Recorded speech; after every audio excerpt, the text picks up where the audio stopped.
karag-karag, welcome back to my vlog. Isang magandang umaga sa inyong lahat mula dito sa Lasak City. At eto na nga ang mga latest kaganapan ngayon na pinag-uusapan at pinagchichismisan ng mga active na mga chismoso at mga chismosa sa social media. So nandito lang ako sa loob ng kwarto ko, nagmukmuk ako kasi masakit yung ulo ko. Katatapos ko lang mag-bake ng moist chocolate cake dahil may pa-order nga ako para bukas. So niready ko na lang siya ngayong araw na to kasi bukas may mga ganap ako.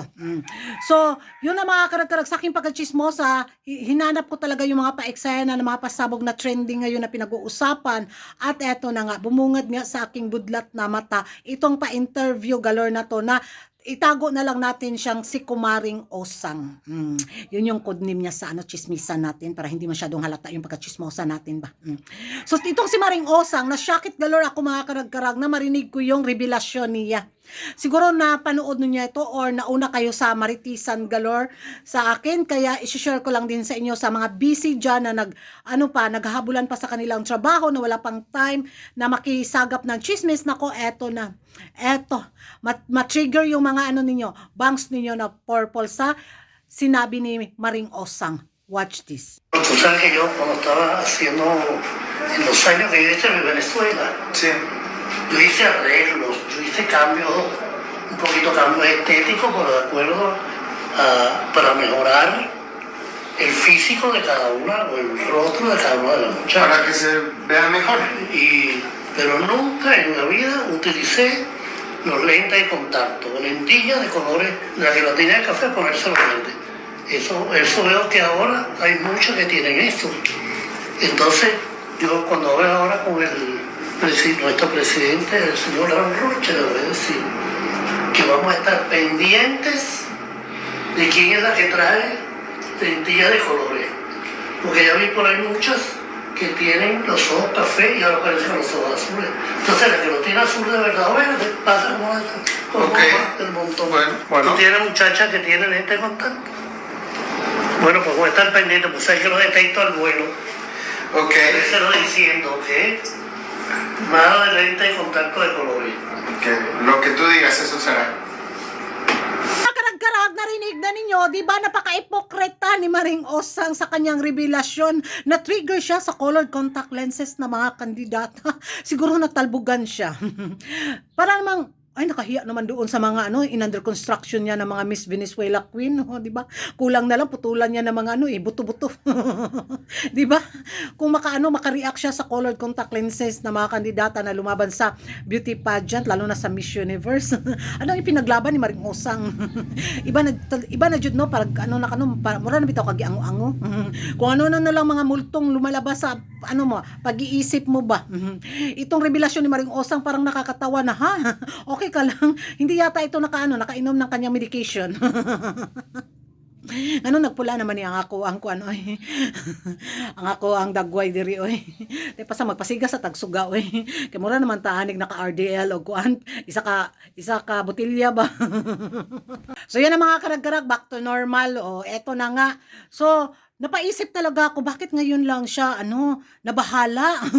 Sa tagal-tagal niyang beauty queen maker, bitaw, ngayon lang siya na-trigger sa colored contact lenses. Tapos sasabihan niya si Pads Raul natin, tungkol nga sa sa issue na to. Impas gid siya ni Uncle. Magbugno gid ni sila mga karag-karag.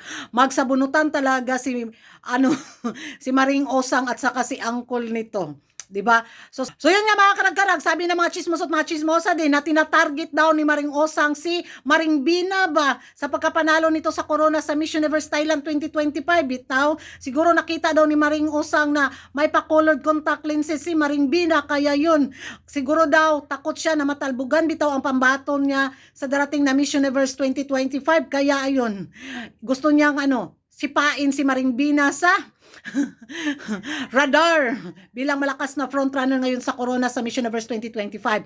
So, nako, impas gyud siya ni Uncle pag gagalawin niya si Maring Bina. Tagam gyud. Mamili na lang talaga si Pads Raul nito kung kanino siya pupunta sa nimahong agupop o sa nimahong kuan kigol. Ay, pastila na. Para sa akin, kung wala na yung mga colored contact lenses, ay wala na po na. Hindi na din dapat tanggapin yung mga kandidatang mga under construction. Yung natural beauty talaga yung ilalaban ba? Kaysa magputak-putak siya na iano niya yung mga colored contact lenses, iano naman yung mga pa-under construction, dapat i-abolish din yun, di ba?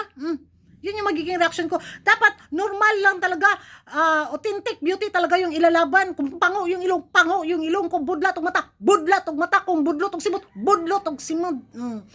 Kung mga bilbilon, laban ang mga bilbil. Oy, si Maring Osang naman, si Maring Osang. Kabuang-buang jud diha. Nakasisitang umiksay na ito. Eksay na si Maring natin, Osang. Ewan ko sa inyo mga karag-karag kung ano yung magiging reaction niya. Para sa akin, masyado siyang na ba? Wala ka bang ibang maisip na magandang gawin para sa Miss Universe kundi pakialaman yung mga kandidata kung ano yung ilagay nila sa kanilang mga mata. Uy, wala na, sinira mo na nga ang kredibilidad ng totoong beauty na mga kandidata kasi nga sa pag-under construction mo, di ba? So ngayon ka paaangal pagkabuang-buang jud sa tiguwang nga dako na si Maring Osang.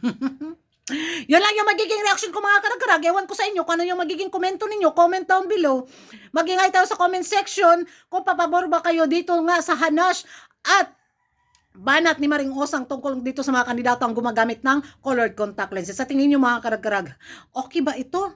Or isa rin kayo sa sang-ayon kay Maring Osang?